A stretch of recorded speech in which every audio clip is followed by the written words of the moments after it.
ഞാനൊരു ഇമിഗ്രേഷൻ ഏജന്റോ അല്ലെങ്കിൽ ഏതെങ്കിലും കൺസൾട്ടൻസിയുടെ ടൈഅപ്പ് ഉള്ള ആളോ അല്ല കേട്ടോ. എനിക്കറിയാവുന്ന കാര്യങ്ങൾ നിങ്ങൾക്ക് പറഞ്ഞു തരുന്നതേ ഉള്ളൂ. ജോലി ആഗ്രഹമുള്ളവര് അതനുസരിച്ച് ചെയ്തു നോക്കുക. കുറച്ച് റിസൾട്ട് ഇവിടെ അതിൽ നിന്ന് കിട്ടിയിട്ടുണ്ട്. 2-3 ജോബ് ഓഫറൊക്കെ ഏകദേശം ആയിട്ടിരിക്കുകയാണ്. ഒരാൾ ഓസ്ട്രേലിയയിൽ എത്തിയിട്ടാ, എൻ്റെ ഒരു സ്റ്റുഡന്റ്. അപ്പൊ അങ്ങനെ പല കാര്യങ്ങൾ നടന്നു കിട്ടി. അതുകൊണ്ടാണ് ഞാൻ വീണ്ടും വീണ്ടും ഇതേക്കുറിച്ച് പറയുന്നത്. Hello, good morning. എല്ലാവരും ജോലിക്കൊക്കെ അപ്ലൈ ചെയ്ത് തുടങ്ങിയോ? എവിടം വരെയായി ആപ്ലിക്കേഷൻസ്? ചില ആൾക്കാർ ലൈസൻസ് എടുത്തു, ചിലര് പാസ്പോർട്ട് പുതുക്കി എന്നൊക്കെ പറഞ്ഞ് കമന്റ് ഇട്ടിട്ടുണ്ടായിരുന്നു. ഭയങ്കര സന്തോഷമുണ്ട് കേട്ടോ അതൊക്കെ കേൾക്കുമ്പോഴേ. ഇപ്പൊ ഇന്നും ഇന്നലെയും ആയിട്ട് കുറച്ച് ജോബ് സൈറ്റുകളിലൊക്കെ കുറെ നോട്ടിഫിക്കേഷൻസ് ഒക്കെ വന്നിട്ടുണ്ട്. സ്പോൺസേർഡ് ജോബ്സിന്റെ നോട്ടിഫിക്കേഷൻ വന്നിട്ടുണ്ട് കേട്ടോ. അപ്പൊ അതിലൊന്ന് ഇൻഡീഡിലാണ്, മറ്റൊന്ന് വേറെ സൈറ്റിലാണ്. ഞാനിവിടെ എഴുതി വെച്ചിട്ടുണ്ട് കേട്ടോ നോട്ടിഫിക്കേഷൻസ്. എന്തൊക്കെയാണ് ജോബ്സ് വന്നിട്ടുള്ളത് നമുക്കൂടെ നോക്കാം. ഒന്നാമതായിട്ട് ടീച്ചേഴ്സ്. ഈ ടീച്ചേഴ്സിന് ECE എന്ന് പറയുന്ന ഏർലി ചൈൽഡ്ഹുഡ് എഡ്യൂക്കേഷൻ എന്ന ഒരു ഡിഗ്രിയാണ് അവരോട് ചോദിക്കുന്നത്. എങ്കിലും നിങ്ങൾക്ക് എക്സ്പീരിയൻസ് ഉള്ള ടീച്ചറാണെങ്കിൽ അത് അപ്ലൈ ചെയ്ത് നോക്കുക കേട്ടോ. എന്നിട്ട് ആ എംപ്ലോയർ, അതായത് ഏത് സ്കൂളാണോ നിങ്ങളെ ഹയർ ചെയ്യുന്നത് ആ സ്കൂളിലേക്ക് ഒരു ഇമെയിൽ അയച്ചു നോക്കുക. അവിടെ ടീച്ചേഴ്സ് മാത്രമല്ല കേട്ടോ, സ്കൂളില് ടീച്ചർ എയ്ഡ് എന്ന് പറയുന്ന ഒരു പോസ്റ്റ് കൂടി ഉണ്ട്. അതായത് മെയിൻ ടീച്ചറെ സഹായിക്കാൻ വേണ്ടിയുള്ള ആളാണ് ടീച്ചർ എയ്ഡ്. അവർക്ക് ഡിഗ്രിയുടെ ആവശ്യമൊന്നുമില്ല. അപ്പൊ അങ്ങനെ ഒരാളെ ആവശ്യമുണ്ടോ എന്ന് കൂടി നിങ്ങൾക്ക് കോണ്ടാക്ട് ചെയ്തിട്ട് ചോദിക്കാം. രണ്ടാമത്തേത് ഹെവി വെഹിക്കിൾ മെക്കാനിക്സ്. 482 വിസയാണ് അവരിവിടെ ഓഫർ ചെയ്തിട്ടുള്ളത്. അപ്പൊ അതും നല്ലൊരു ഓഫറാണ്. നിങ്ങൾക്ക് വിസ സഹിതം സ്പോൺസർ ചെയ്യുന്ന ജോബ്സ് ആണ് അത്. മെക്കാനിക്കൽ എഞ്ചിനീയറിംഗിന് എപ്പോഴും ഡിമാൻഡ് കൂടുതൽ. ജോബ് നോട്ടിഫിക്കേഷൻ ഇട്ടിട്ടുള്ളത് ടാലന്റ് റിക്രൂട്ട്മെന്റ് പ്രൈവറ്റ് ലിമിറ്റഡ്. നമ്മുടെ ഗ്രൂപ്പില് ശരത്തിന് ഒരു ജോബ് ഓഫർ കിട്ടാറായിട്ടുണ്ട്. ശരത്തിന്റെ ആപ്ലിക്കേഷൻ ഷോർട്ട് ലിസ്റ്റഡ് ആണെന്ന് പറഞ്ഞ് ഇമെയിൽ വന്നിട്ടുണ്ടായിരുന്നു. അപ്പൊ അതും ഈ ടാലന്റ് ഗ്രൂപ്പിൽ നിന്നാണ് വന്നിട്ടുള്ളത്. നിങ്ങൾ ടാലന്റ് ഗ്രൂപ്പിലുള്ള ജോബ്സ് ഒക്കെ നോക്കിയിട്ട് അതിനൊക്കെ അപ്ലൈ ചെയ്ത് നോക്കണം കേട്ടോ. ഹെവി വെഹിക്കിൾ മെക്കാനിക്കിനെ ആവശ്യപ്പെട്ടിട്ടുള്ളത് സിഡ്നിയിലേക്കാണ്. ഓസ്ട്രേലിയയിലെ എല്ലാ സൗകര്യമുള്ള ഒരു സിറ്റിയാണ് സിഡ്നി. അടുത്തത് refrigeration, then carpenter and joiner. Construction ഇൻഡസ്ട്രിയില് ഒരു പ്രധാനപ്പെട്ട ജോബാണ് കാർപ്പൻറ്റർ, ജോയിനർ ഒക്കെ. എക്സ്പീരിയൻസ് ഉള്ളവര് അപ്ലൈ ചെയ്യാം കേട്ടോ. അവരൊരു സർട്ടിഫിക്കറ്റ് ഇവിടെ ചോദിക്കുന്നുണ്ട്. പക്ഷെ ചിലപ്പോൾ എക്സ്പീരിയൻസിന്റെ ഇയേഴ്സ് കൂടുന്തോറും ഒരു സർട്ടിഫിക്കറ്റ് ഇല്ലാതെ തന്നെ ആ ജോലി കിട്ടാനുള്ള സാധ്യത ഉണ്ട്.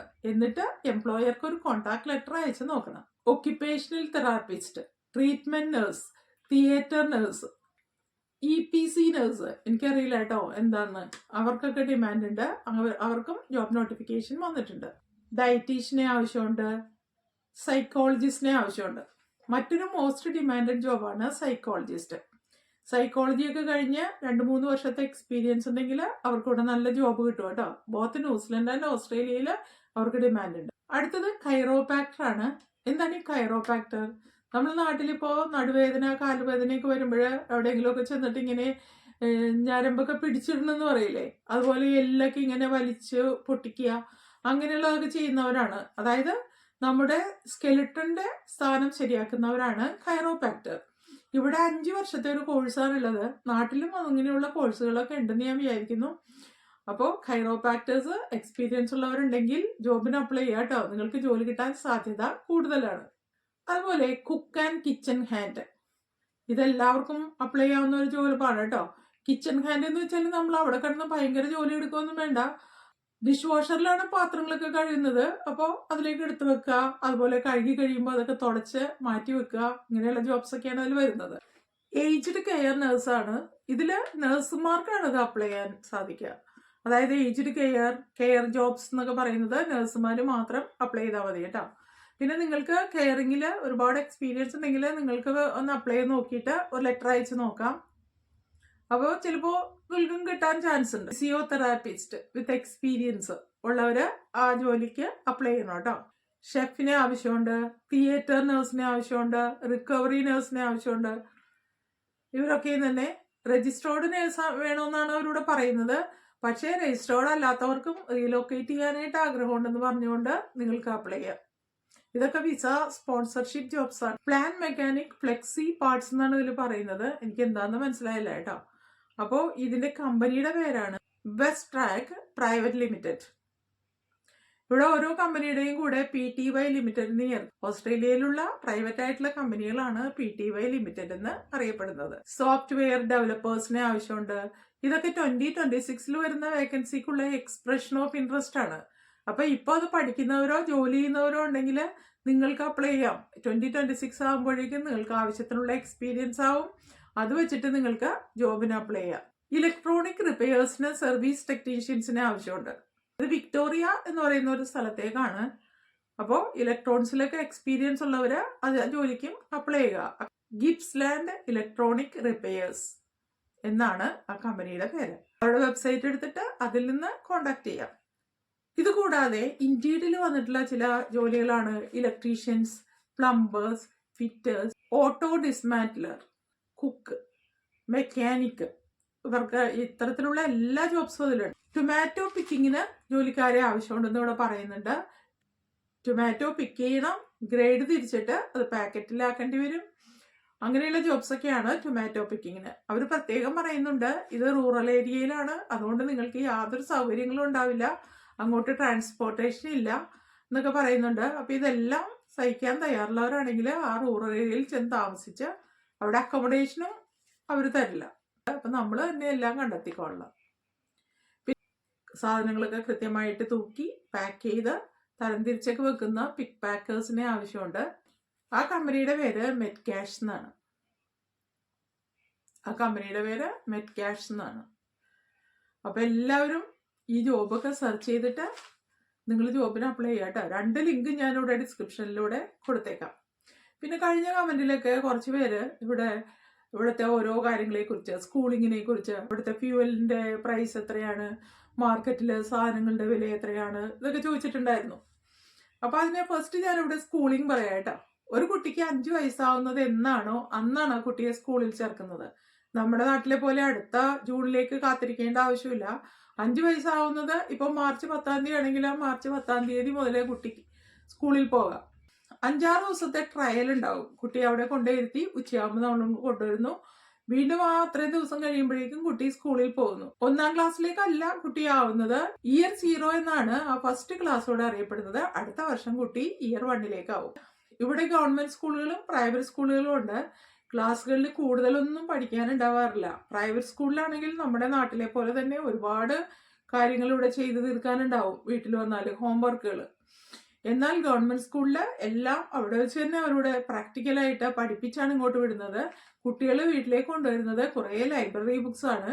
അവരുടെ റീഡിംഗ് ഹാബിറ്റ് വികസിപ്പിച്ചെടുക്കുന്നതിന് വേണ്ടിയാണ് ഇതിലൂടെ കൊടുത്തുവിടുന്നത്. ആ റീഡിങ്ങിലൂടെ തന്നെ കുട്ടികൾ ഇംഗ്ലീഷ് നന്നായി പഠിക്കും.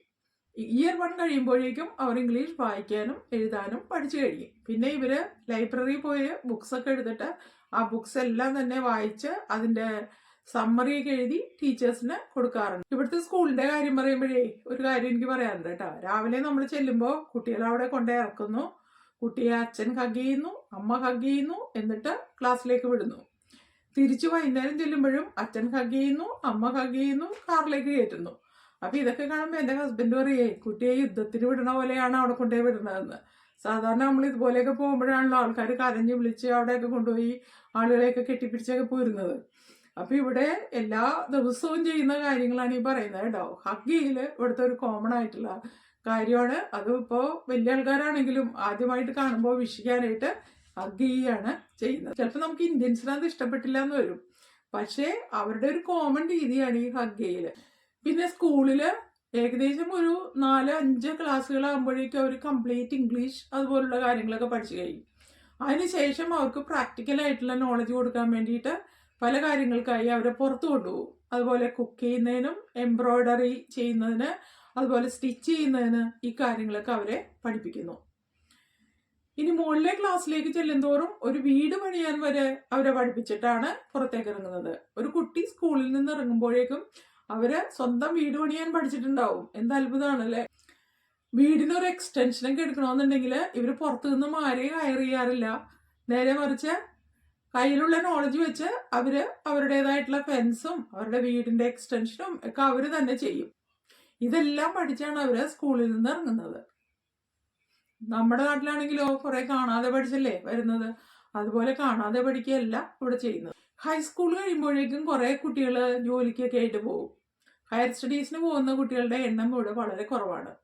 ഹൈസ്കൂൾ കഴിഞ്ഞ കുട്ടികൾ സൂപ്പർ മാർക്കറ്റിലും അതുപോലെ തന്നെ മറ്റു സ്ഥാപനങ്ങളിലൊക്കെ പിക്ക് പാക്കിങ്ങിന്. ഞാൻ കഴിഞ്ഞ ദിവസം ഹോസ്പിറ്റലിൽ ചെന്നപ്പോൾ ഒരു മലയാളി നേഴ്സ് ഞങ്ങൾക്കിവിടെ ട്രാൻസ്ലേറ്ററായിട്ട് കിട്ടി. അപ്പോൾ ആ നേഴ്സ് പറഞ്ഞാണ് 18 വയസ്സായപ്പോഴേ മോൻ വീട്ടിൽ നിന്ന് പോയി പ്ലാറ്റിങ്ങിലായി എന്ന്.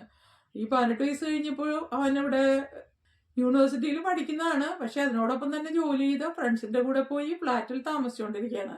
മാസത്തിലോ 2 മാസം കൂടുമ്പോഴോ ഒരിക്കലും വീട്ടിലെ അമ്മയുടെ അടുത്ത് കുറെ സാധനങ്ങളൊക്കെ ഉണ്ടാക്കി വെക്കാൻ പറഞ്ഞിട്ട് വന്ന് അതൊക്കെ കഴിച്ചിട്ട് പോകുമെന്ന്. അതാണ് വീട്ടുകാരുമായിട്ടുള്ള ഒരു കോണ്ടാക്ട്. ഇവിടുത്തെ കൾച്ചർ അതാണ്. മറ്റു കുട്ടികളെ കണ്ടല്ലേ ഇവരും പഠിക്കുന്നത്. അപ്പൊ ആ രീതിയിലേക്ക് മാറുന്നു. അതായത് അവർ സ്വയം പര്യാപ്തരായിട്ട് മാറുന്നു എന്നാണ് ഇതിവിടെ കാണിക്കുന്നത്. എനിക്ക് അത് വളരെ ഇഷ്ടമായിട്ട് തോന്നി.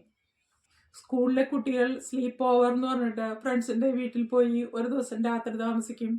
അതുപോലെ പ്ലേ ഡേ എന്ന് പറയുമ്പോൾ നമ്മളിപ്പോൾ ഒരു കുട്ടിയെ പ്ലേ ഡേ ഒക്കെ വിളിച്ചിട്ടുണ്ടെങ്കിൽ അവർ കുട്ടിയെ കൊണ്ടുവന്ന് ഇവിടെ ആക്കും. എന്നിട്ട് എത്ര മണി വരെയാണെന്ന് നമ്മൾ പറഞ്ഞിട്ടുണ്ടാവും. ഇപ്പോൾ 3 മണിയാണെങ്കിൽ 3 മണിക്ക് കൃത്യം അവരോട് എത്തും. ഒരു കുട്ടിയെ തിരിച്ചു കൊണ്ടുപോകും. വിളിച്ചിട്ട് ബർത്ത്ഡേ വിളിച്ചിട്ടുണ്ടെങ്കിൽ കുട്ടിയെ മാത്രം അവിടെ കൊണ്ടുവന്നാക്കി പ്രസന്റേഷനൊക്കെ കൊടുത്ത് ബർത്ത്ഡേ ഒക്കെ കൂടി അല്ല അവർ പറഞ്ഞിരിക്കുന്ന ടൈമിൽ ചെന്ന് കുട്ടിയെ തിരിച്ചു കൊണ്ടുപോകുന്നുള്ള. ഇതാണ് ഇവിടുത്തെ രീതി. അപ്പൊ ഇതൊക്കെയാണ് ഇവിടുത്തെ രീതികൾ. ഇനിയും നമുക്ക് കുറെ വിശേഷങ്ങൾ പങ്കുവയ്ക്കാനുണ്ട്. അപ്പൊ എല്ലാവരും ഈ ജോലികൾക്കൊക്കെ അപ്ലൈ ചെയ്ത് ഒരു ജോബ് ഓഫറൊക്കെ കരസ്ഥമാക്കുക കേട്ടോ. എന്നിട്ട് വേണം വിസയ്ക്കൊക്കെ അപ്ലൈ ചെയ്യാനായിട്ട്. പാസ്പോർട്ടൊക്കെ പുതുക്കുക. IELTSO OETO ട്രൈ ചെയ്യണം. അതിൻ്റെ ഒരു സ്കോർ നിങ്ങൾക്ക് ആവശ്യമാണ്. ഒരു എക്സ്പീരിയൻസും ആണല്ലോ. എത്ര സ്കോർ കിട്ടുമെന്ന് നമുക്കിവിടെ നോക്കാമല്ലോ. നല്ലൊരു CV ഉണ്ടാക്കുക, കവർ ലെറ്റർ ഉണ്ടാക്കുക, ഇതൊക്കെ എളുപ്പമാണ്. നിങ്ങൾ ടെംപ്ലേറ്റ് ഒക്കെ നോക്കിയിട്ട് ഇവിടെ ChatGPTയിൽ നിങ്ങൾക്ക് CVയും കവർ ലെറ്ററിനുള്ള കണ്ടന്റ് നിങ്ങൾക്ക് കിട്ടും.